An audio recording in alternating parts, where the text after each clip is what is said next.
begins on the edge of a lonely desert in Arizona. For it was there the brilliant scientist Professor Franz Mueller chose to live and work in a great, fantastic place he called the castle.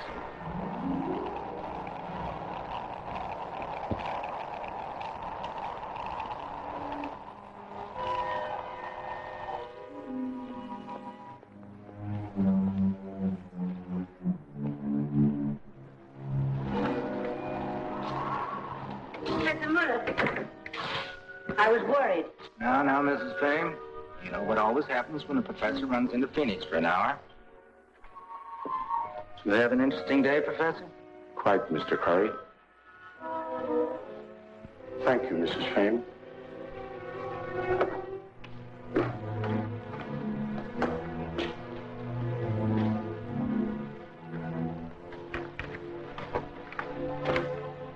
Why the evening close? Haven't you heard? It's to be a very formal party. Party? Yes, Mrs. Craven's dinner dance at the Arizona Pond. And you accept it? Of course we accept it. But you're the one who refused, Professor Mueller.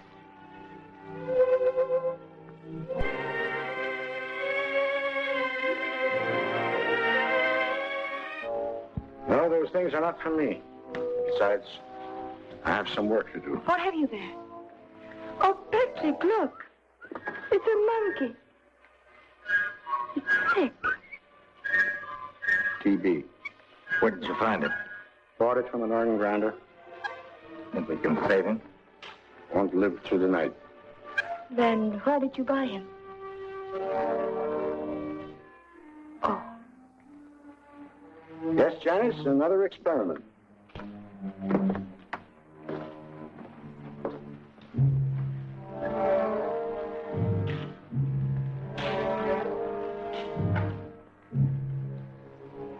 And I'll need some help.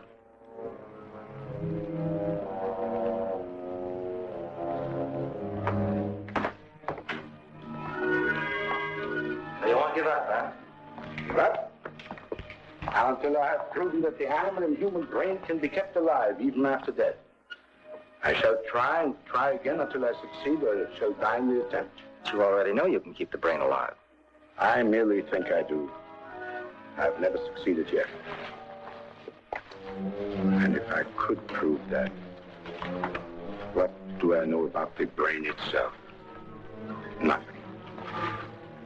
Can it think? Remember after its body is dead? Could it be made to feel? To hear, perhaps? Or to express itself in some way? To contact the living? And if you did find out, what would be the benefit? You ask me that? Would it not be the achievement of all times to keep the brain of great thinkers, scientists, inventors, authors, statesmen alive? To derive benefit from their wisdom and their thinking power, even after their death? To make them literally immortal? You of all people should understand my determination. Just being an authority on the encephalograph wasn't enough for you. You wanted a chance to actually work with it, to prove that it could be practical. Could be. It is practical. You see? Your very belief in that shows how determined you are. Although I wasn't very encouraging the first time you wrote to me. The first time? The first 20 times I wrote. I thought you might meet me, Professor. No experiment could possibly be successful without my two loyal assistants, provided that your interest in science still comes before dinner parties. What can I do to assist? I need all necessary instruments for trepanation. Yes, Professor. Get the blood pump ready and the tube connections for the arteries. We'll use the animal's own blood and add hemoglobin in acacia. And get the encephalograph ready for connection. Yes.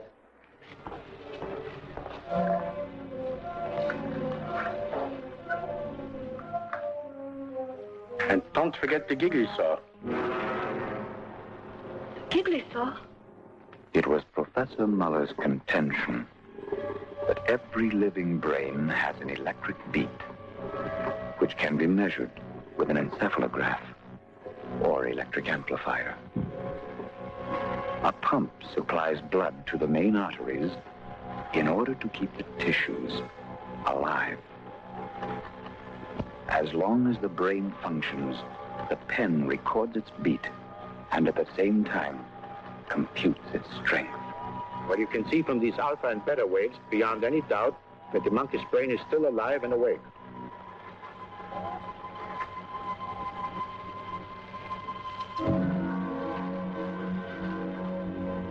What's this?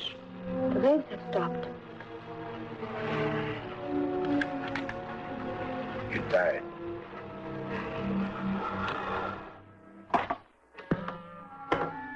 Must remember the monkey we had was sick. Perhaps if we had an animal that was in perfect health, we might be able to... Perhaps. In any case, I've kept the monkey's brain alive for 1 hour and a half after the animal's death.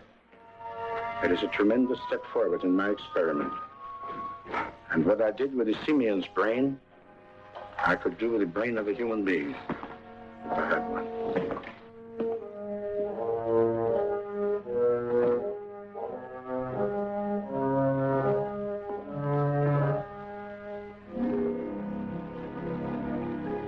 Well, you don't give up either, do you?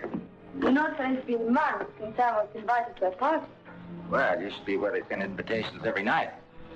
You get them, too. You know, you don't belong here. Why not? Professor Mueller says I have the making of a very good scientist. I know you don't approve of my ambition. Stop it. On the contrary, I do. Not too much. I'll need it. This gown reeks of chloroform, and I don't want to put my dancing partner to sleep. Don't you worry. Besides, you'll only have one. He's wide awake. I'll get the car.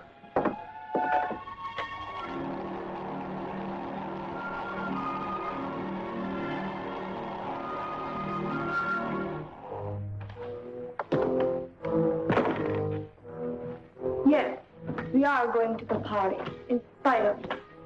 In spite of me? It was clever of you to arrange that emergency experiment. But your timing could have been much better. My dear Janice, you seem to misunderstand my interest in your welfare. Do I? I only watch over you the way your father would if he were still alive. When father didn't approve of a young man, he said so. He never tried to be subtle. Now you are being unfair. And if I was subtle, it was only because I know very little about Mr. Cory's background. And when you make a choice, Janice, I want it to be the right choice. I want you to be happy. Professor Mueller, shall I serve dinner now? No, thank you. Send me a sandwich to the lab.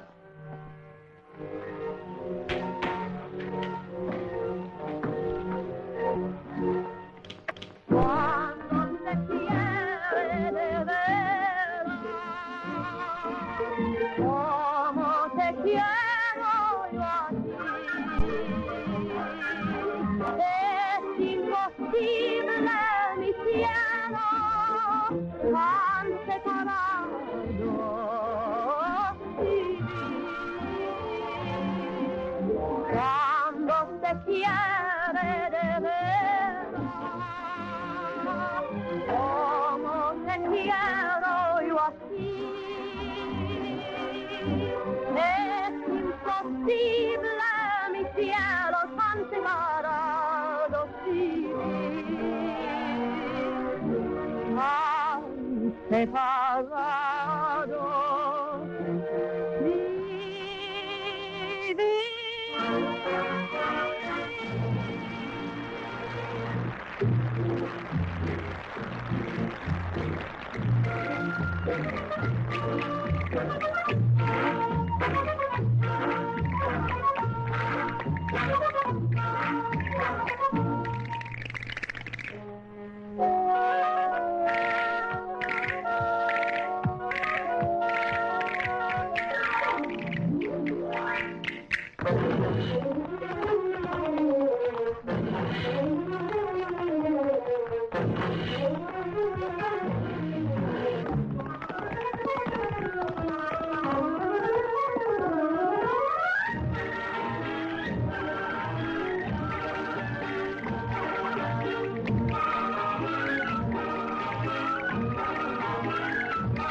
I hope you don't mind, Janice. No, but... You know, every time I want to talk to you alone, there's always so many people around. Yes, I know. Especially at the castle. Well, the castle's a very strange place. What with our work and all. And Professor Mueller. No. The lady in black. Tell me, Janice, how does Mrs. Fane manage to be in so many rooms at the same time? Why blame her? Professor Mueller is the one who told you to stay away from me. Well, didn't he? Well, he did imply that when your father died in Czechoslovakia that you were left to his care. He makes his interest sound so paternal, doesn't he? Telephone, Mr. Cory. Professor Mueller. Put Mr. Cory's call on this extension, please. Hello? Hello, Cory. I'm sorry to disturb you. Never mind about that. What's the matter? What's happened? A plane crashed a few minutes ago near the Rangers station. There's only one man on duty, and he couldn't locate Dr. Martin, so he called me. I was going to start immediately, but there's something wrong with the starter of my car. As long as you have the station wagon, I thought you would be glad to help out. I'll leave right away. Goodbye.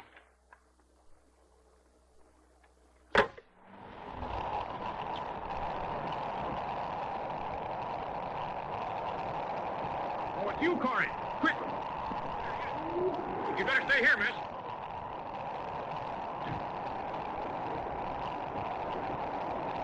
Only 2 men in there. I think one's still alive.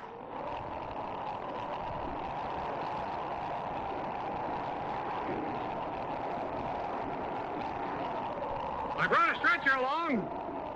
Get it.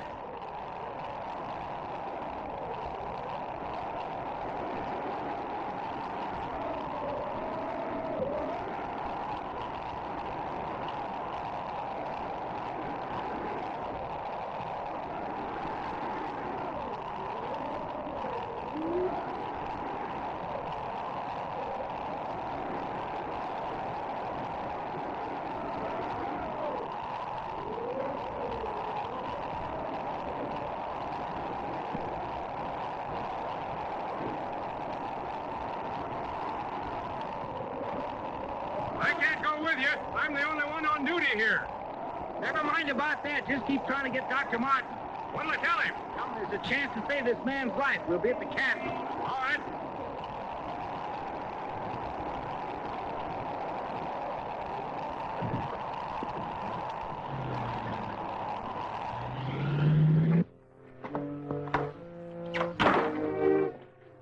I was White on the phone.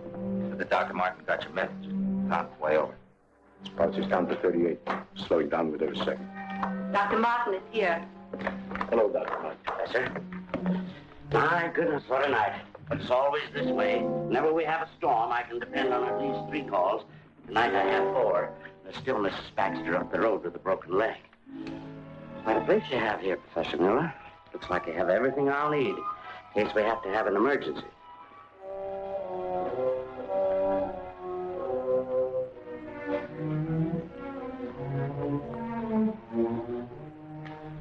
I should have said everything I would have needed.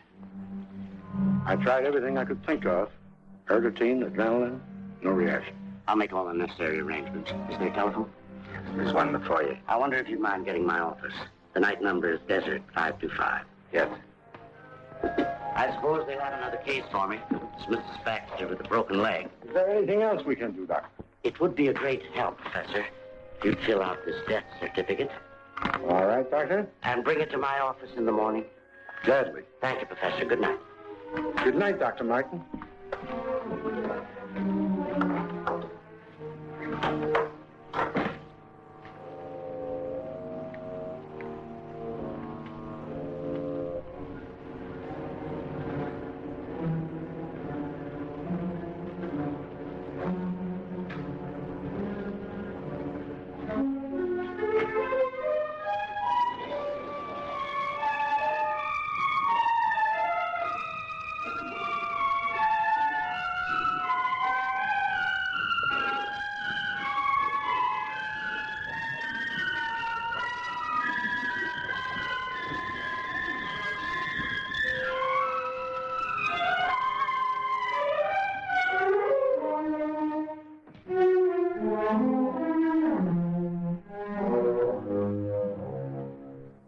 do the best you can. Take them a little while to get here. The waiter walked out. Good night, sir. Good night.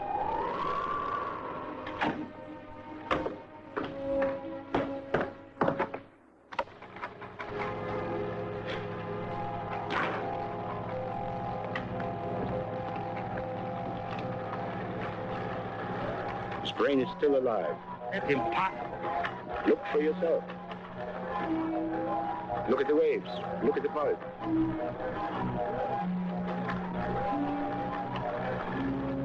Reaction. It is alive. A perfect specimen at the perfect opportunity. Why not? Haven't I been waiting for a human brain to prove my theory? Haven't you been waiting for a chance to prove the possibility of the encephalograph? Or did you intend it to be a parlor game, huh? Are you mad? Why, that would be criminal. My dear Cory, I'm not suggesting murder. Man is already dead. Dr. Martin declared him dead. But it's still time for us to make the experiment.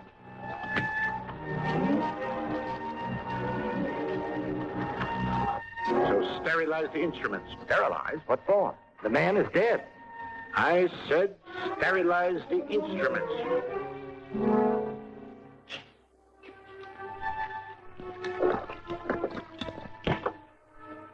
Arthur, Dr. Martin might need me. I want some instruments sterilized, please. Where is Dr. Martin? He's not here. He's gone.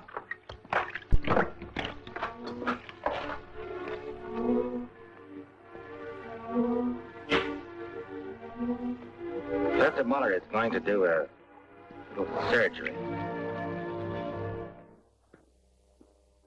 Small, medium, and large.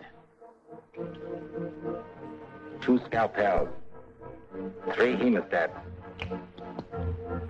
Giggly saw. Is it a head injury? I said giggly saw. Is he alive?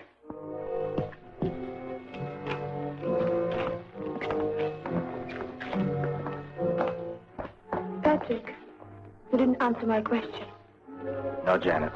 He's not alive.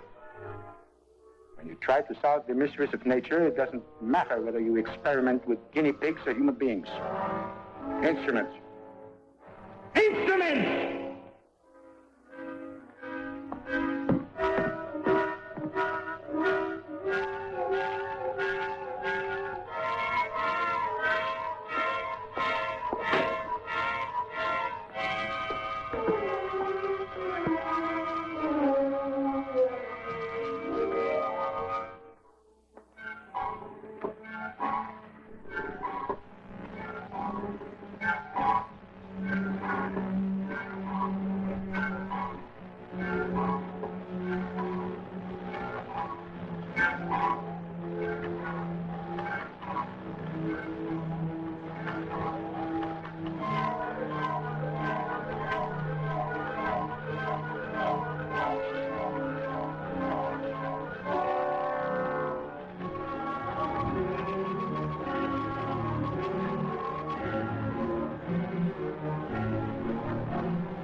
What time is it, Cory?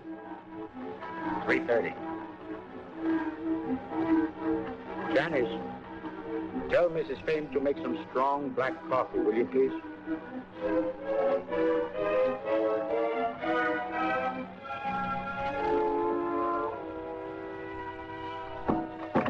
Well? They would like some strong black coffee.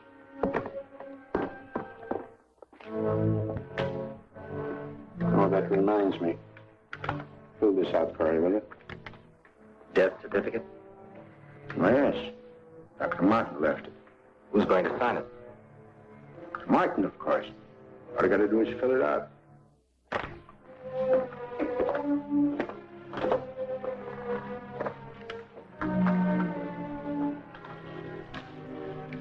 Injuries, abdominal, thorax, and basal skull fracture.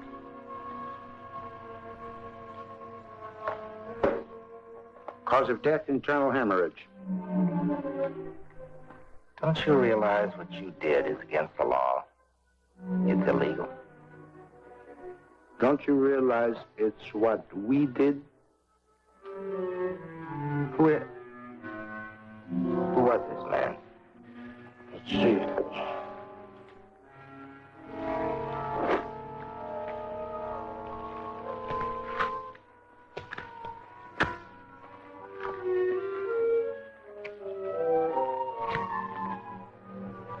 Donovan. Initials? William H. William H. Donovan.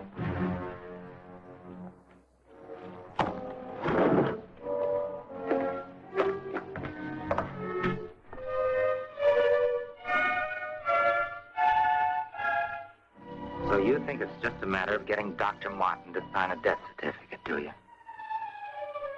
No, it can never be that simple, not now. Because you, my dear Professor Mueller, beg pardon, we, have just stolen the most illustrious brain in the entire country. The brain of William H. Donovan. My goodness, I can't believe it yet. I never thought I'd live to see the day when I'd declare the great W.H. Donovan dead.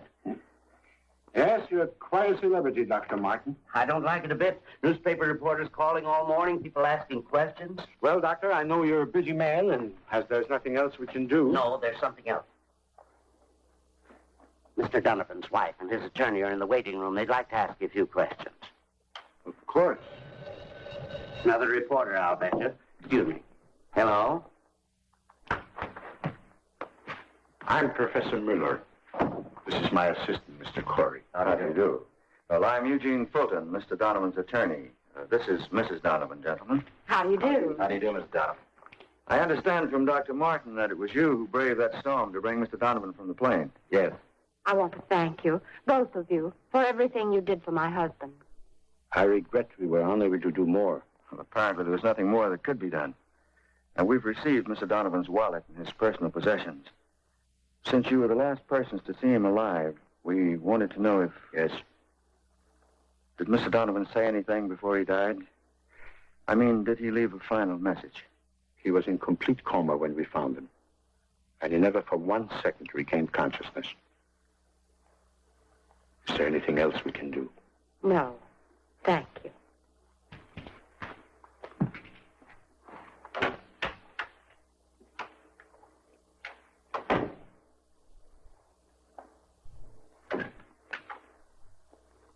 Cory. Yes? Just one little point I'd like to clear up, if you don't mind. Yes, of course. The death certificate states that Mr. Donovan died of internal hemorrhage. That's right. Well, naturally, I went to the morgue to identify Mr. Donovan's body. Under the head bandages, I noticed that a trepanation of the skull had been performed. Why? You see, the certificate... The certificate enumerates all of Mr. Donovan's known injuries, among them basal skull fracture, as well as the cause of his death. Dr. Martin, who signed the certificate, is the district physician, is the only party in authority who can give any other information. I see. Come on, Cory. Bye, Mr. Fulton.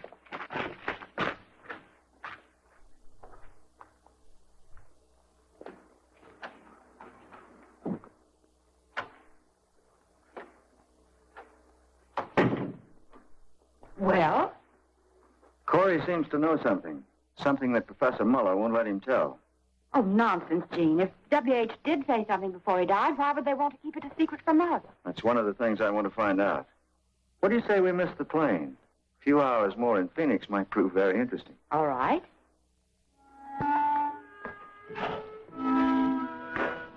Janice, you haven't been in the lab all day. Patrick, let's get away from here. Just as we're starting the great experiment. Great experiment. You don't want to be a part of that. I didn't hesitate being a part of it last night. Why should I run out now? You wouldn't be running out.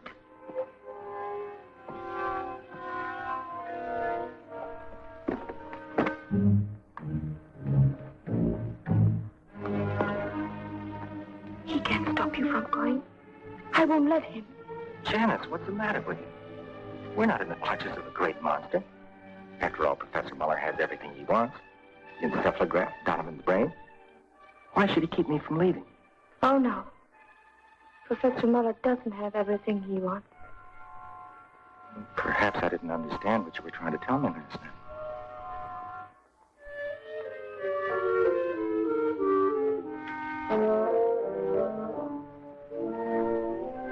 He couldn't feel love.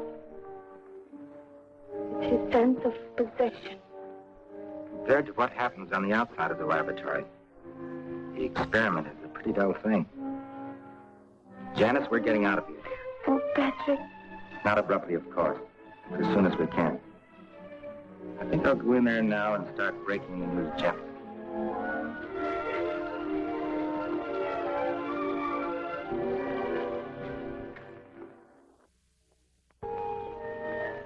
Cory entered the laboratory with every intention of telling Professor Mueller of his decision to leave. But Mueller's absorbed manner caused him to hesitate. And as he waited for an opportunity to speak, his own interest in the encephalograph was again aroused by the fact that the lines on the paper were strong. The brain was alive. Curiously, Cory watched. Then his curiosity turned to fascination. That same fascination erased all thought of Janice and bored deep into his scientific mind, intriguing his undying ambition to be at least partly responsible for an important contribution to science.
I heard a noise.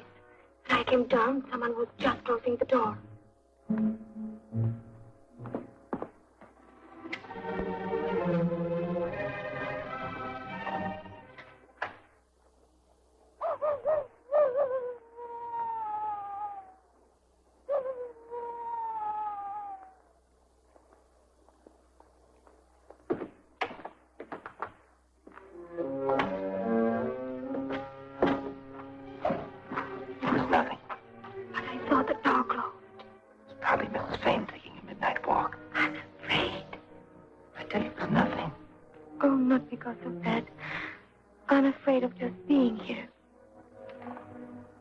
Did you say anything to Professor Mueller about going away? I'm not going, Janice. And don't you leave, Arlen. Don't ever leave.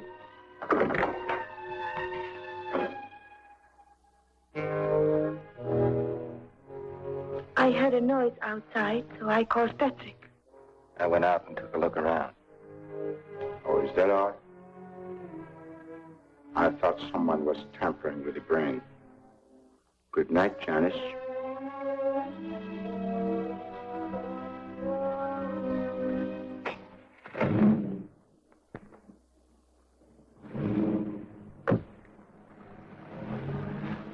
Were you in the house? I was in the professor's laboratory. Well, what did you find out? Proof. They've stolen the brain. I'm going to call the police. Oh, no, dear, that would be stupid. Stupid? But what do you expect me to do? I expect you to remember what the rest of the world doesn't know yet. That the fabulously wealthy William H. Donovan left you without a dime. But you were so sure that there was money hidden away. I am sure, dear. That's the reason we can't take a chance of notifying the police yet. This experiment of Professor Mueller's might be successful. And if it is, we'll have everything we want. The whole thing sounds fantastic. It is fantastic. Almost as fantastic as the life and death of William H. Donovan.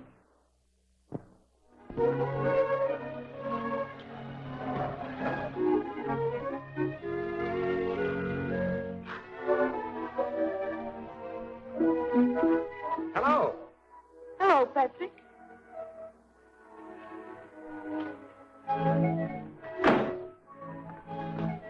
Supplies for the experiment? Yes, I was lucky. Got everything we need. Hey, you even look beautiful in riding clothes. Thank you. Oh, we had a date to go riding, didn't we? We did, 2 hours ago. Sorry, Janet. Did you get the blood plasma? Yes, I did, and the lamp also. It's out in the wagon. Good. Professor Mueller and Cory worked with growing intensity. And because of Cory, Janice stayed on, showing an interest but only for Mueller's benefit. Silently, she seemed to be trying to protect Cory from being entirely lost in his increasing enthusiasm. The two men measured the brain's activity with an electric bulb. When the light glowed, it indicated the brain was awake. When dark, the brain was asleep. Thus they observed from 7 to 8 hours at a time. The brain did not show any reaction. But during the remaining hours, and strangely enough, at night, it was most active. Look at the light. Oh, for the love of Mike. The light's always brighter at night. That's when we can't sing around. Oh, I'm sorry, Janice. It's all right, Patrick.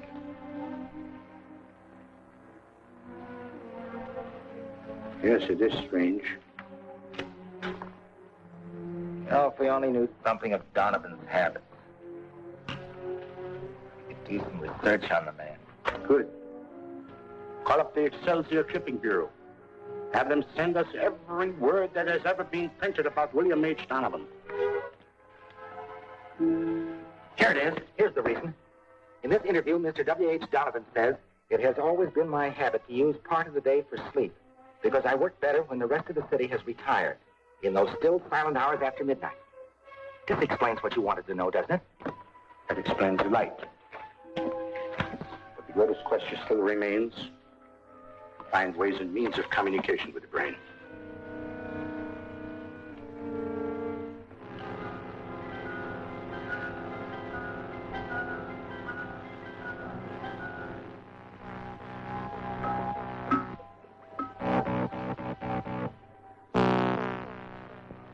Almost human. Seems to feel. Almost. It does feel. It even seems to tell us something. We could only find a way to understand its message. No, Patrick. Please. You've gone too far already. Stop now? Why do you think we went into this experiment, huh?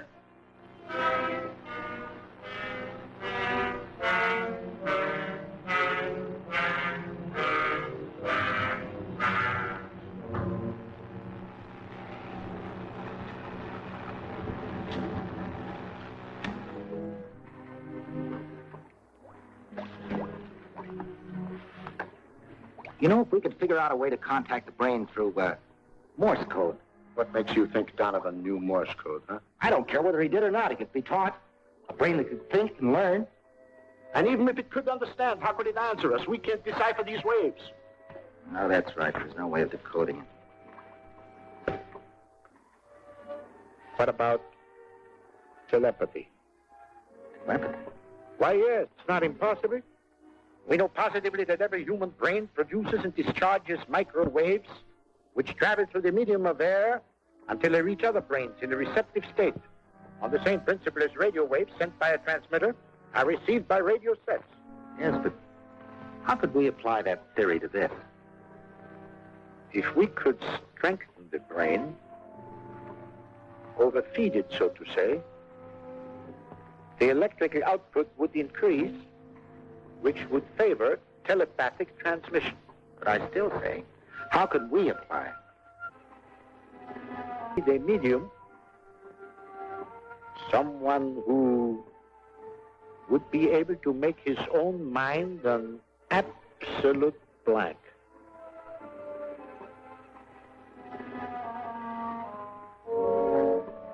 In that case, Donovan's thoughts might transmit themselves. Cory had reached the stage in his work where he felt he was being driven on by something stronger than himself. Night after night, he would stay on in the laboratory, long after Mueller had retired. Finally, he moved a cot into the room so that he might remain constantly near the experiment. Between fitful hours of sleep, he worked feverishly. One night, discouraged by the slowness of the increase of chemical and tissue changes, he deliberately overfed the brain with enriched blood plasma. And then he watched, hopefully, waiting. It was that very night Patrick Cory received his first message from Donovan's brain.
Good morning.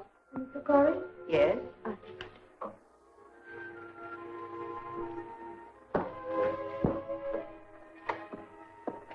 Thank you.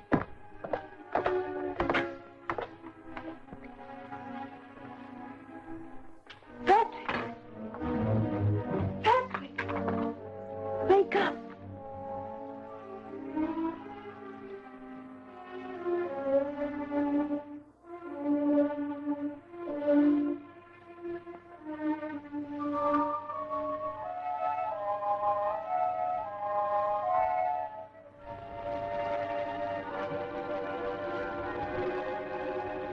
Janice, look, I contacted the brain. Of course it was written by me, but it's the exact signature of W.H. Donovan. Don't you see the scrawl, the hard H, and a flourish on the end? And you've written it with your left hand. But still, that isn't sufficient proof that it was Donovan's brain that influenced you telepathically. You and I happen to have read Donovan was left-handed, and you have seen his signature in facsimile in some magazine. So therefore, it could be autosuggestion or self-hypnosis. Patrick, what Professor Mueller is trying to tell you is that your imagination is running away with you. That's what you asked him to tell me. No, Patrick, that isn't. Please, Janice, don't say any more. It's obvious you don't want to help. Oh, please go away and leave me alone.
Patrick is gone.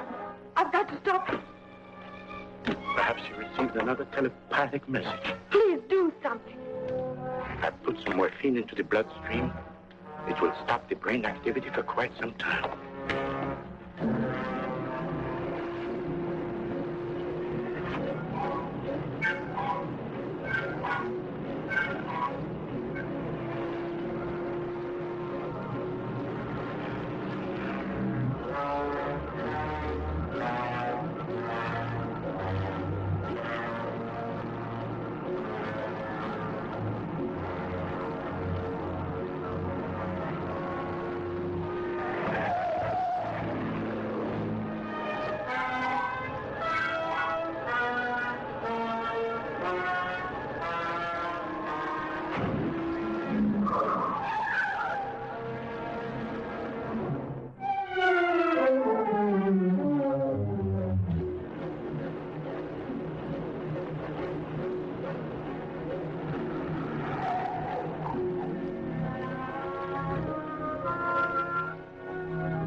I was going to Los Angeles. Federal prison. Federal prison? Why, you must have been dreaming. No, I have to go to federal prison. But why? What would you do there? Janice, try to understand. It was a voice, or maybe it wasn't a voice. I don't know what it was. It was something. It was an order. I have to go. You've got to stop this experiment. You tell Professor Mueller to take care of the brain. Patrick! I'm not going back with you. Take me with you. Janice, Professor Mueller will need a new assistant more than ever. Yes, no doubt he does. It's about time I showed some interest in the experiment.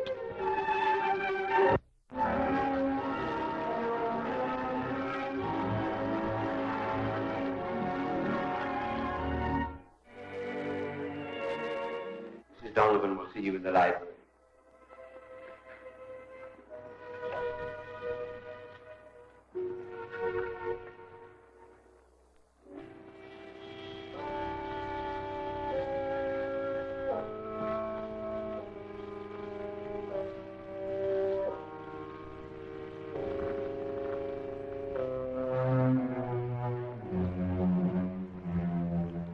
Mr. Cory, I'm so glad to see you. How do you do, Mr. Donovan? Please sit down. Thank you. Cigarette? No, thanks.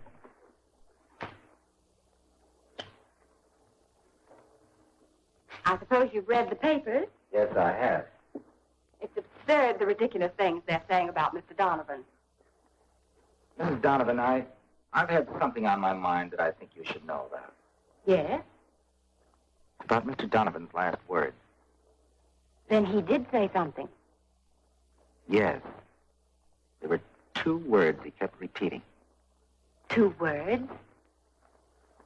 Federal prison. Oh. Well, that place has no significance for me. But let me call Mr. Fulton. Perhaps he has an explanation. Excuse me, please.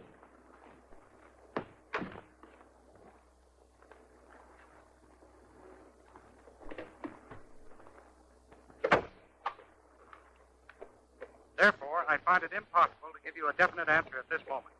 I'm going east today. I don't know how long he's staying, but I'll try to find out. Yes, I'll take care of it. Goodbye, Dean.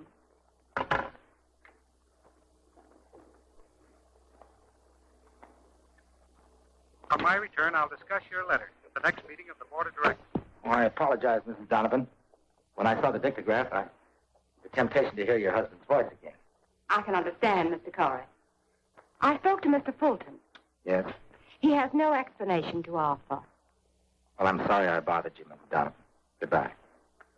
Oh, Mr. Cory, Yes, are you going to be in town for a while?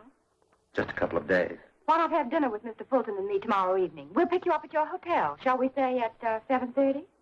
Thank you. I'm at the Southern Villa. Bye. Goodbye.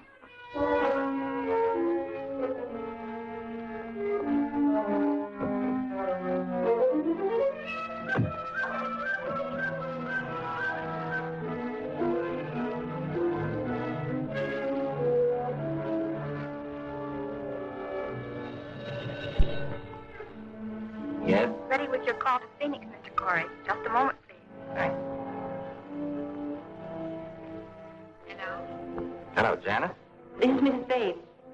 Oh, Miss Bain, this is Mr. Cory. May I speak to Miss Farrell, please? I'll call her.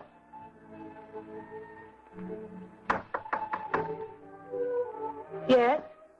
Mr. Cory's on the phone. Patrick, Hello, darling. I was just writing you a letter.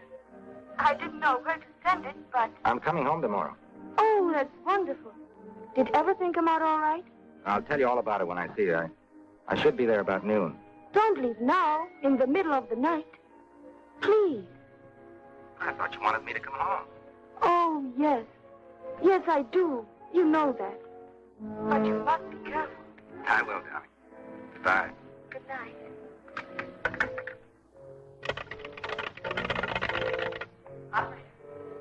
Alberta, I was just talking to Los Angeles. I was cut off.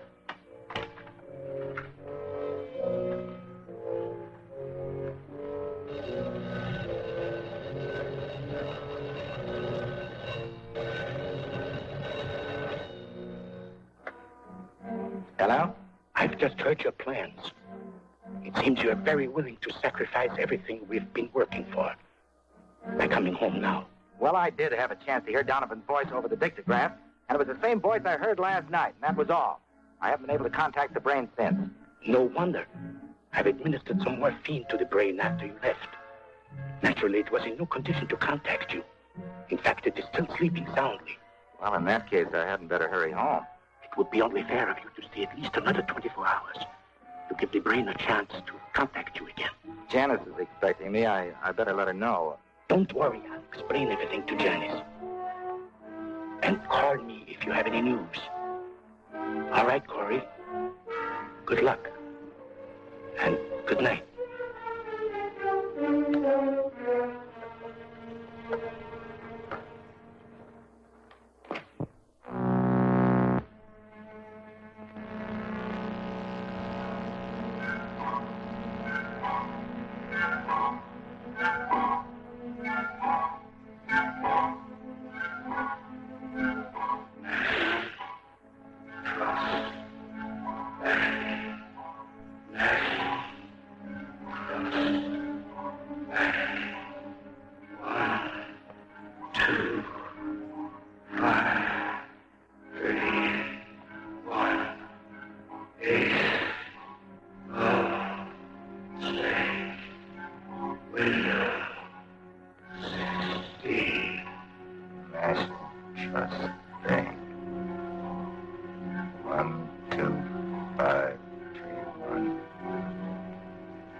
Spade.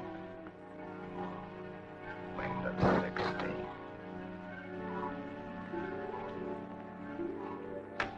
$12531. That's not a signature. It is.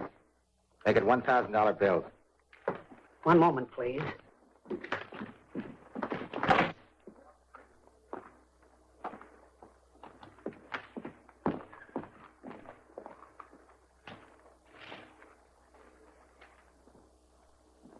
The manager wants to see you, please. All right.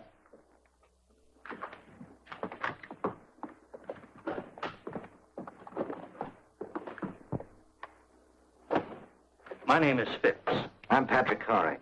This is Mr. Manning. Would you mind answering a few questions, Mr. Cory? Is there anything wrong with that check? No. We've compared this number with the original number, which stands for the signature. It's correct. Also, the 8 spades in the corner. And you, Mr. Cory, opened this account? It seems so. Could I see your identification, please? This account has puzzled the bank for years. 5 years ago, we received a large sum of money for the order to open an account. This is the first check that's been drawn against it. Well, Mr. Phipps, this is Patrick Cory. Give me the money. I'm in a hurry. You want it in $1,000 bills? In $1,000 bills. All the $50,000? All of it.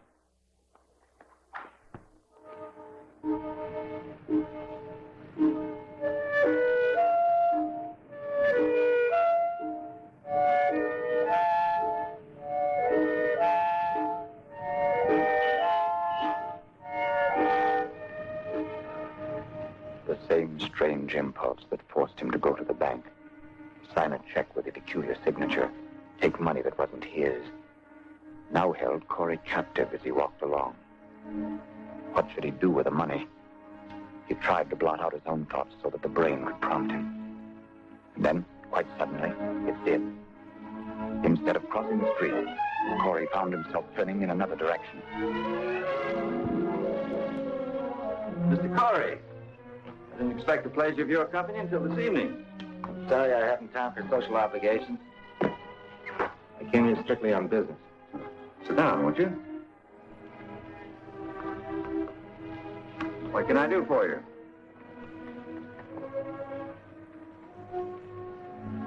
I understand you're a very shrewd man, Mr. Fulton. The lawyer has to be.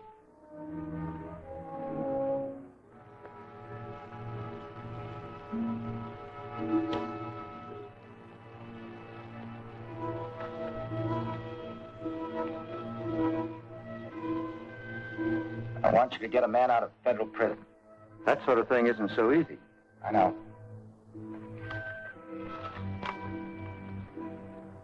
This will help. I don't operate the way you seem to think, Mr. Cory. Then I'll have to get another lawyer. Very well.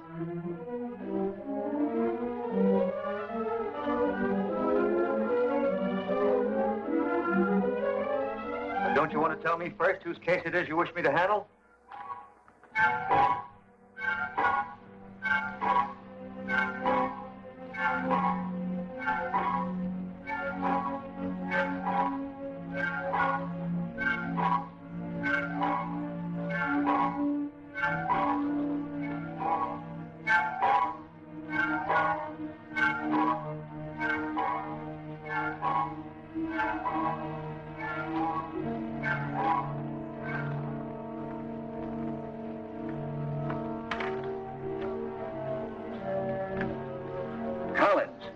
That man's been convicted of murder and sentenced to death. It's hopeless. It isn't hopeless. Money's no object. Well, I must know more about this. What's your interest in the case? Strictly personal. All you have to do is follow my instructions. Well, I can't make a decision now. You'll have to give me time to think it over. All right, tomorrow morning.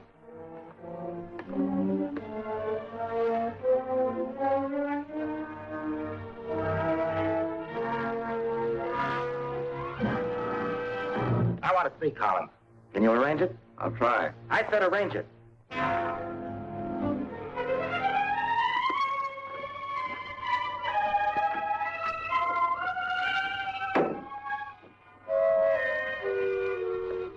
Report to me again tomorrow.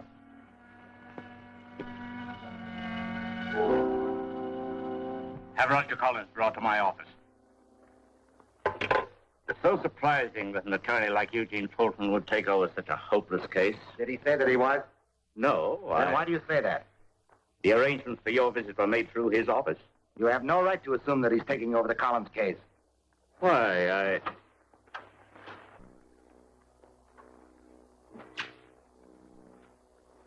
Roger, this is Mr. Cory. Hello, Roger. I don't know you. You don't? No, of course you don't. I don't want to see any more psychiatrists or pathologists or whatever you call yourselves. I don't want to see any more of you. But I want to help you, Roger. Sure. That's what they all say. My lawyer tells them to say that. He's trying to prove I'm insane now. But you're not. You're not guilty either. You believe me. Somehow I can tell you, you do believe me. I've always known you were innocent. But why didn't you help me before? Why didn't you stop them from sending me here? It's not too late, Roger. Is there anything you can tell me that you didn't tell them at the trial? No. Why should there be? I've never lied. I was always honest. Can't anyone ever understand that? I didn't murder him. I never liked him, but I didn't murder him. Who didn't you like, Roger? My stepfather, of course. Who do you...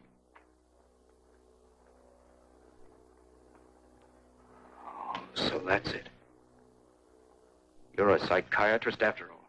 No. You're trying to trip me up, too, with those misleading questions. No! Yes, you are.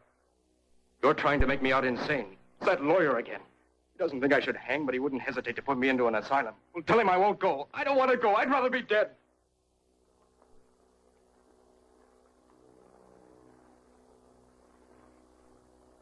And for the kind of tricks you pull, I wish you were dead, too. Stepfather. What did you say, Mr. Cory? I'm just trying to remember something. Thank you, Warden. No, not at all. See, it's a hopeless case.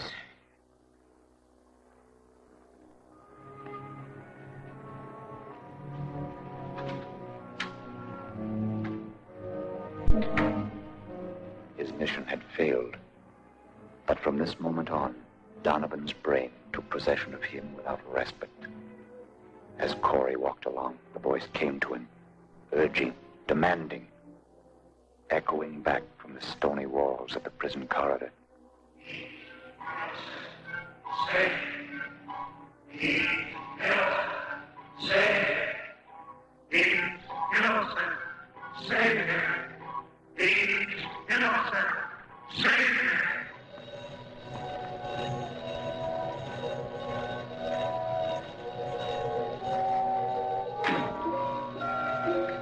Hello? Patrick, I'm so glad I found you. You mustn't come back to the castle now. Wait for me.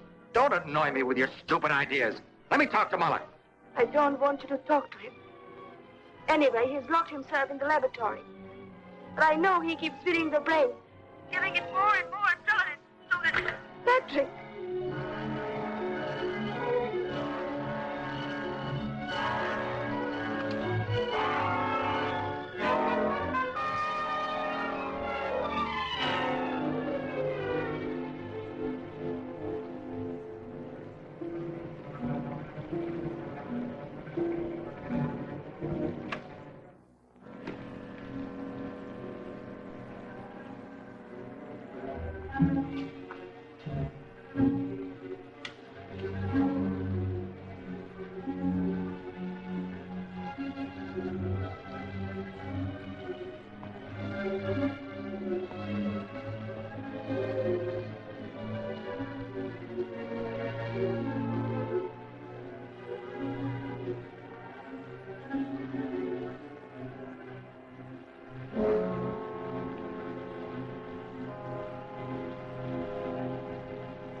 What are you doing?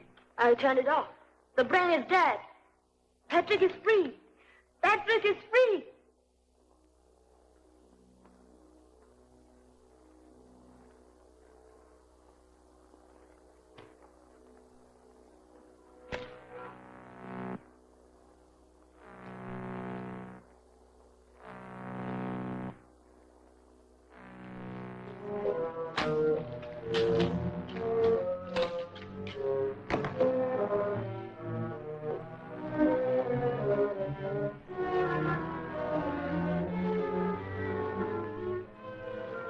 So you thought you could stop the brain, kill it, by merely turning off the current, didn't you? The idea wasn't bad, although your intent was malicious. But look. Look. What you unintentionally made me discover. Just look at the bulb. It's glowing. The brain is alive, awake, and working, independent of electric current, self-sufficient. You mean nothing can stop it? Nothing but the physical destruction of its very substance. Physical destruction. Please let me. I want Patrick to be free. I don't. Why should I? You monster!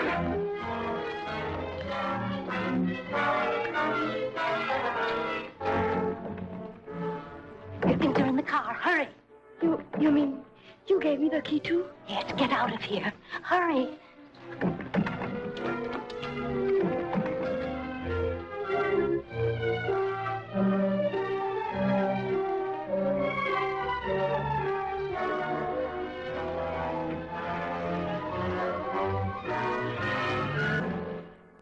Why are you so determined to establish Collins' innocence? I'm not paying you to ask questions. What are you going to do about this case? Well, I've been doing some research. I found several witnesses that might prove difficult. One in particular. I believe they called her the star witness at the trial. Who was it? Oh, it was this child, 13 or 14 years old. She lives next door to the house where the murder occurred. But she came forth with some very damaging testimony against Collins. Give her parents some money and tell them to take her over the state line. But you can't bribe people to do that. You can't pervert justice. You just can't. I can. I can buy anything. I don't want the girl found until Collins is freed. Mr. Cory, what is Roger Collins to you? I told you I wasn't paying you to ask questions. That's my privilege. Mr. Fulton, what did you say the name of the star witness was? Oh, yes, Mr. Cory. I'll tell you the whole story. The morning Collins killed poor Mr. Howard. Don't say killed, Mary Lou. But he did, Grandmother. He came out of the house, looked around, lit a cigarette, sneaked away. He thought no one saw him. But I did. I see everything. How come?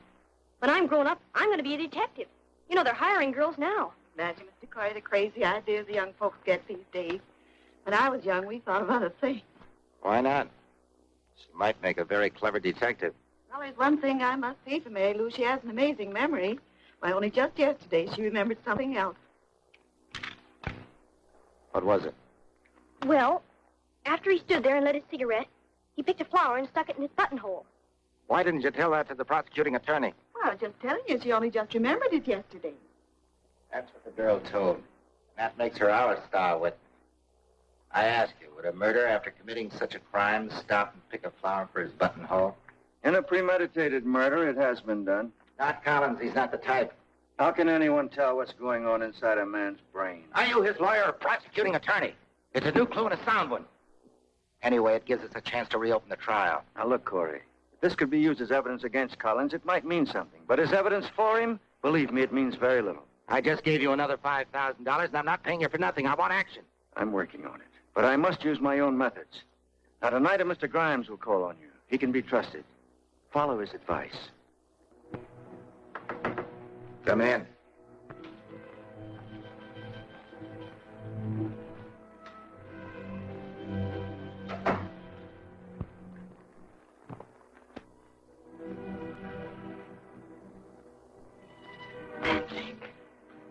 Why did you come here? What do you want? How can you say that when you need me so much? I don't need you. I don't need anybody. How can I help you? What can I do? You can't do anything. Get out. I've tried to destroy the brain, but Professor Mueller...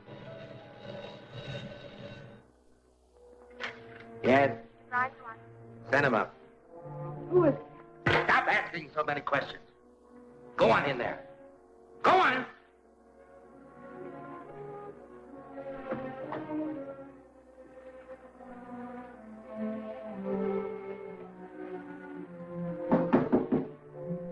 Come in. Cory? Yes, I'm Patrick Cory. Well. Mr. Cory, let's get down to business. Now, let's see what we have here. Yes, murder, first degree. 3, circumstantial evidence, one-star witness. Well. That's nothing new. Mr. Cory, I'm a man of few words. You want him free, I'm the man to do it. You want quick action, you'll get it from me. What do you suggest? The opening of the trial. Bribe the witnesses, helping the jurors make up their minds. Altogether, $100,000. 50 on deposit and 50 on acquittal. I'll have to talk to Fulton first. It can only be done through me. Mr. Fulton is a lawyer and a public figure. He gives the anesthetic, I pull the teeth. 100,000 is okay on delivery, but not 1 cent down. Well, it's been nice knowing you, Mr. Cory. I can understand your feelings. Money is a hard thing to part from. You can get a funeral for Collins as low as $65 at Kelly Brothers on Santa Vista. Good day. Wait a minute. Oh, no hurry. I'll give you time to make up your mind. You talk to Fulton tomorrow.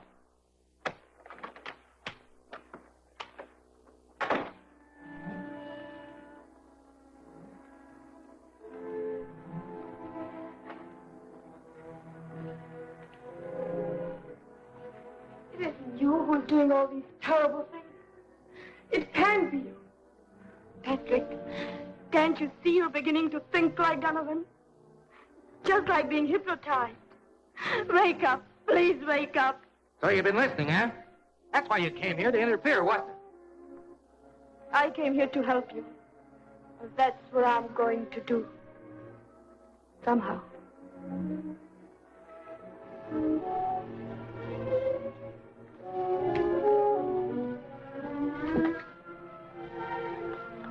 I forgot my pencil. Bye.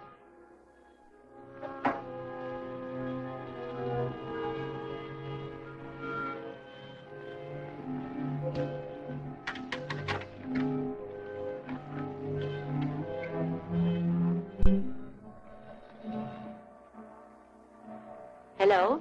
Mrs. Fame, I must talk to Professor Mueller. He won't come to the phone. He won't talk to anyone. But it's been impossible for me to even reason with Mr. Cory. I've thought of going to the police, but I'm afraid of what might happen. Oh, please, Mrs. Fame, please. I've got to make Professor Mueller understand. It's too late now, Miss Farrell. He won't even see me. He keeps the door locked. I think the brain is beginning to take possession of Professor Mueller, too.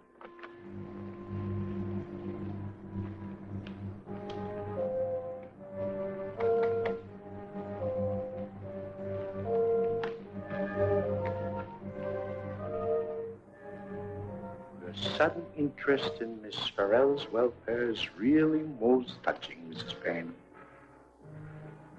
But you wouldn't tell her the real reason for your interest, would you? You wouldn't tell her that you've been jealous of her ever since the first day she arrived here? And that you've tried to get rid of her ever since until you finally succeeded? You old, malicious, jealous fool, you.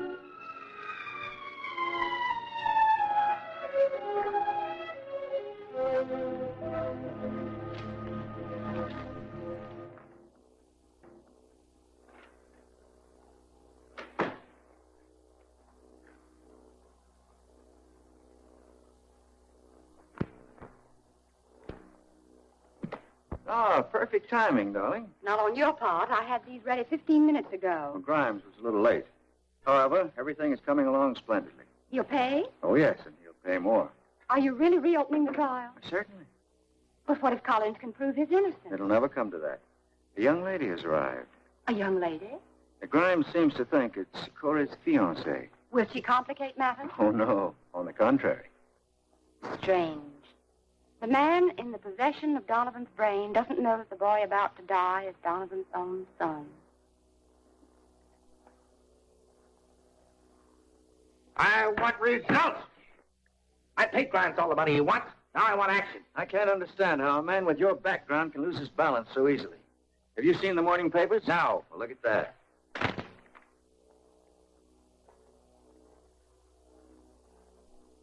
It's all right for a beginning. However, there's a hitch. Yeah, new hitch, new money. I'm not talking about money. I'm having trouble with one of the witnesses. Which one? The star witness. Mary Lou? Exactly. But she's the one that's going to introduce the new evidence. Oh, sure, but not evidence for Collins. You see, Cory, I told you that evidence can work both ways. Now, you thought the incident of the flower would establish Collins' innocence. As a matter of fact, it clearly works against him. Why? It was Colin's habit to wear a flower in his lapel every day. Without it, he would have been conspicuous. So you can understand why he picked one that particular day. Well, the child is no help at all. What about the other witnesses? 1, 2, 3, 4, 5. They're all right. The sixth is the child.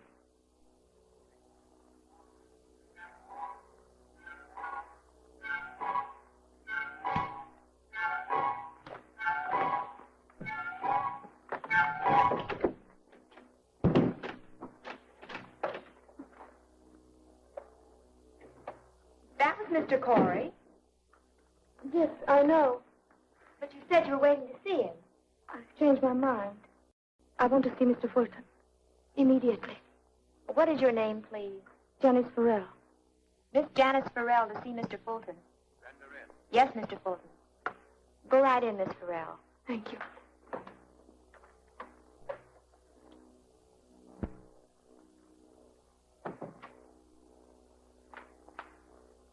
We've met before, Miss Farrell. Oh, so you're Mr. Fulton. No, I'm Mr. Grimes. But, Please, sit down. Miss Farrell, I'm talking for Mr. Fulton, and for a good reason. Mr. Fulton's reputation as a lawyer is beyond reproach. So when things get slightly out of balance, he prefers me to take over. I have really no idea of Mr. Cory's dealings with Mr. Fulton. It's just that I thought so. Oh, Mr. Fulton so, too. You don't know anything, but we know about everything. And what is everything, Mr. Grimes? What has Mr. Cory done? What has he done? First, he's guilty of stealing a man's brain, laudable for science, but punishable by law. Second, trying to get a murderer acquitted by influencing witnesses. Possible sentence, 5 years. Third, using Mr. Donovan's funds by falsifying his signature. Another 5 years. But he is innocent. That's the point. He's acting under Donovan's influence. Miss Farrell, I know you love Mr. Cory, and you want to save him. All we want is money. Now, here's a blank check. We would like to get Mr. Donovan's secret signature, the one Mr. Cory has used quite frequently the past few days. If we get the money, all of it, well, you can take Mr. Cory home, and everything will be forgotten. Patrick can't do that. He wouldn't do it. He isn't a criminal. That's what you think, but I know differently. You go now, and don't let him out of your sight for a moment. Otherwise, you'll not only have a criminal as a sweetheart, but also a murderer. I don't believe it. I don't believe a word you've said. You're lying. You were afraid of it all the time, and that's why you came here. You just said he'd murder. Patrick wouldn't. No, Patrick wouldn't, but Donovan would. Donovan? A man who can murder once won't hesitate to do it again.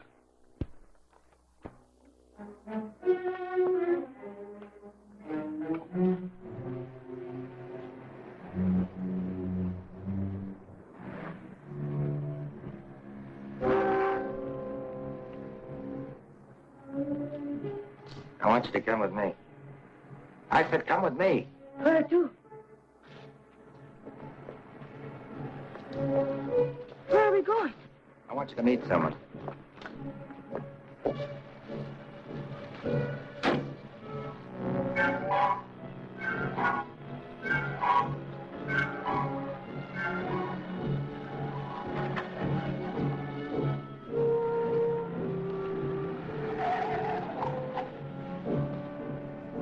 Just in time.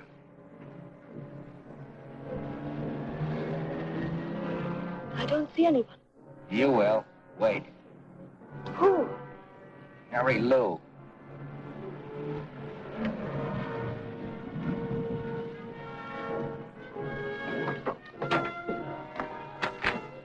There she is now. Bye, kids. Bye, James. See you tomorrow. Bye. Bye. The smart little girl that observes everything. The bright little girl that wants to be a detective when she grows up. The clever little girl that...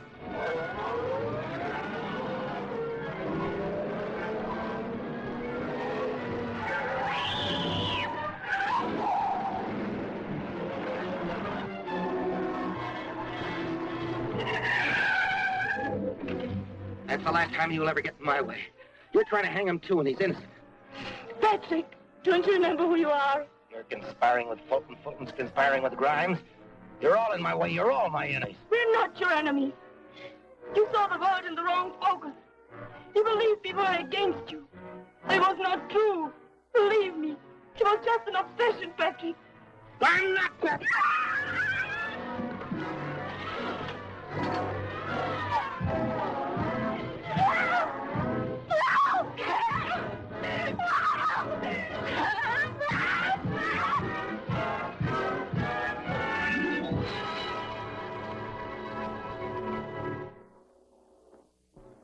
Janice.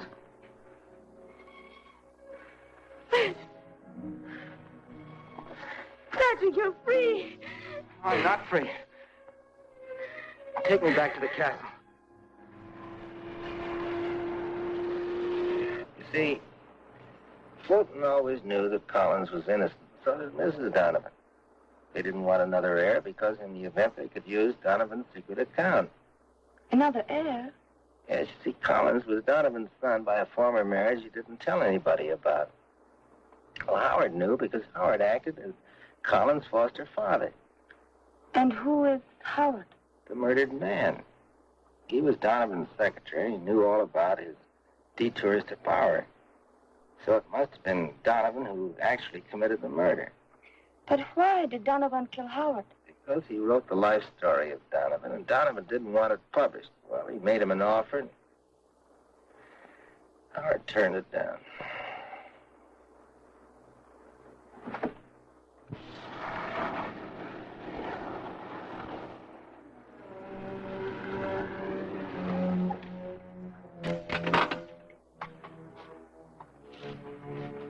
Patrick, here we are. All right, darling.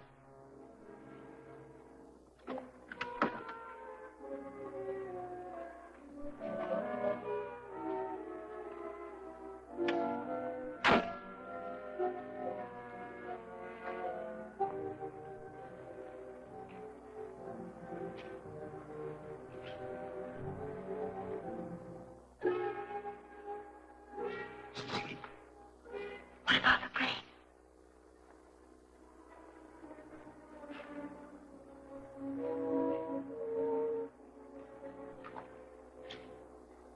Professor Muller's put the brain to sleep. No, Professor Mueller. I used all the morphine he had.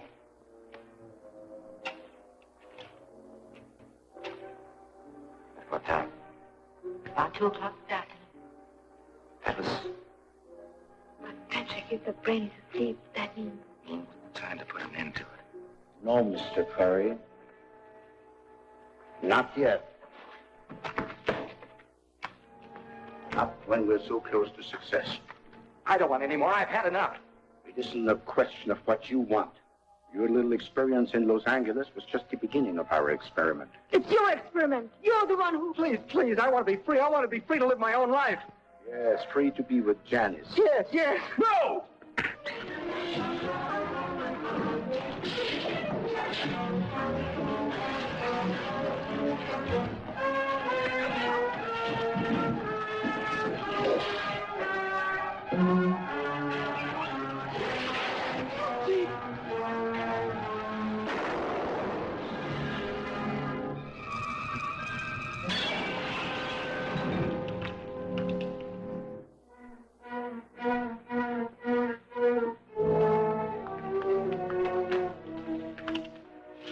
And so, the four who had shared a most amazing adventure finally found its conclusion. For Professor Mueller, such a death was well-deserved. He had tried to distort an experiment of science into a diabolical plot to further his own personal gains. Following a brief trial, Mrs. Fame was acquitted, but Patrick Cory, although he helped to free Roger Collins, was obliged to serve a short term in prison for his part in the experiment. However, Janice was waiting. So after all, there was a happy ending to his experience.